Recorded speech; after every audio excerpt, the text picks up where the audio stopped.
if you watched my channel recently, you've seen me complain that Nintendo raising the game prices, or at least to one of their games, their AAA game, to $80 is kind of an insane thing to do, and it's getting to the point where most people won't be able to play games. And that scares me because that means the gaming industry is going to get smaller and we're going to have less appeal mainstreamly because of the fact that, for example, Borderlands, their co-director, whatever, they were asking, oh, like, is the game going to be $80? Is the game going to be $70? And the director came out and said, well, like, even if the game's $80, you should figure out a way to buy it. And that's like a big no. Like, but the question still remains, like, how much should video games be? And I know there's gonna be a lot of people in my comment section like, oh, video games have been cheap for so long because of inflation. And the thing that I have to tell those people is that they're just giving half the facts when it comes to that matter. Yes, video games are cheap and have not been raised in price for the longest time.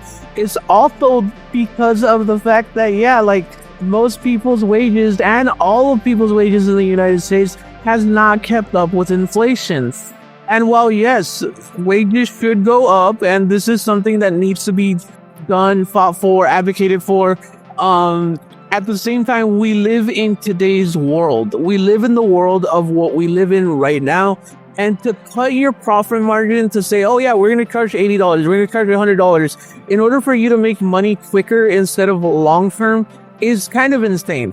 For example, Rockstar is probably one of the biggest publishers on the planet right now, and people are saying that their games should at least be $100, or at the most, I should say, should be $100, and it would be justified. The margins that Rockstar has made on GTA 5 is insane. Because this day, Rockstar makes $250 million every quarter, every physical year, every like quarter of the business year. They make $250 million and sell almost 20 million copies of Grand Theft Auto 5. That's not including Red Dead Redemption 2, which is also still selling like 10 to 15 million copies a year. Like, these companies are not hard up on money. While I understand that they want to make a bigger profit, the question remains, and I think the true question we should all ask ourselves, how much is enough? Like, the video game industry is the only industry and entertainment that makes some margins of returns that they do. Those margins that I just gave for Rockstar, they're not the only ones that do that.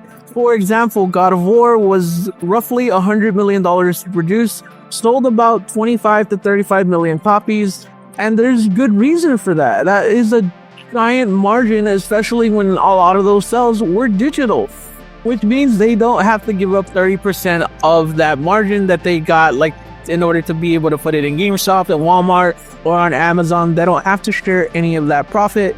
And I think the most egregious one that comes out of all of these, that you're wondering, like, why are you raising the price in your games when Mario Kart 8 or something, which was a port from the Wii U, wasn't even a game for the Switch, they spent roughly $20 million on that game and sold, I think, 35 million copies. Keep in mind, this is the same Nintendo that doesn't lower their prices. You have to catch Nintendo on Groundhog's Day or something, or on Nintendo Day, in order to be able to save 20% on a game that's almost 5 years old now. And it's not only Nintendo that does this, that doesn't put their games on sale. PlayStation is also extremely guilty of doing this, of not having enough sales for their first party games, especially to where the point of where we used to be back in the day, to where games will come out as greatest hits like in a month for $30. Now you're lucky if a game goes on sale that costs $70 go down to like $40 to $30. Instead of judging by the fact that video games haven't gone up in the longest time, like because of the fact that like they wanted to be able to sell because it was a niche product, and now that they're saturated, they wanna charge more. I think the perfect price that they should be able to charge of their games is $60.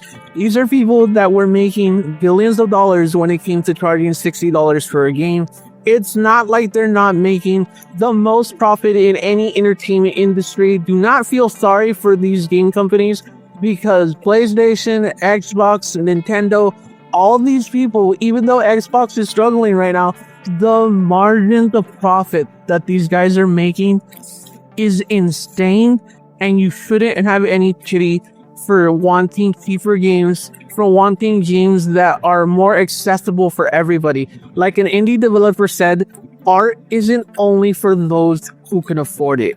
Let me know what you think in the comment section. If you think the games should go up, do you think they should go down? Let me know what you think in the comments below. And remember, you're pretty good.